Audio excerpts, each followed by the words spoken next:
In this video, I'll be going over the steps involved in making this cute little blaze from Minecraft. I have a free downloadable sheet that you can save or print out. It has the list of colors I used and the amount of pieces for each body part. I will link to that in the description box below.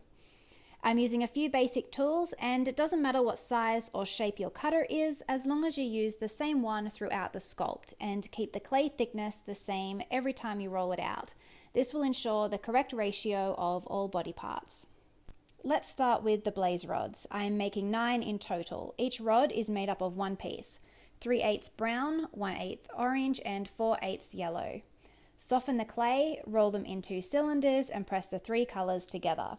Press and shape into a long rectangular prism. Set that one aside and make 8 more. Now that all 9 blaze rods are made, we can attach short lengths of golden colored wire to each rod. I just cut up some old eye pins. Using a needle tool to make room for the wire, with some bacon bond I attach the wire into the top of one blaze rod. 4 of the rods have wire coming from the upper side edge and the other 4 on the middle. I placed all of these onto a piece of paper and then into the oven. The paper prevents the clay from getting a shiny edge from the hot tile.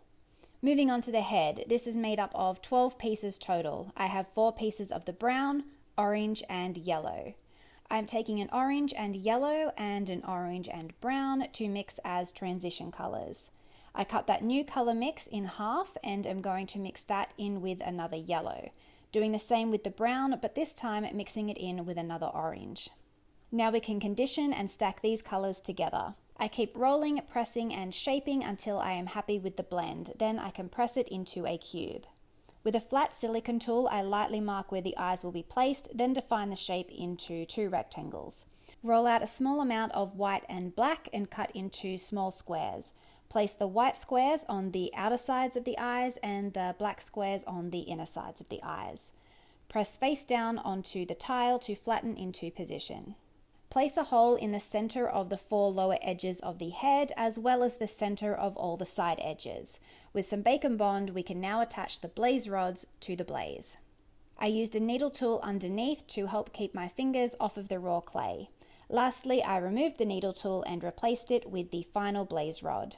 Place the sculpt on a piece of metal pipe or something similar and adjust the rods before baking. He is now baked and cooled down and ready to add to my hostile mob collection.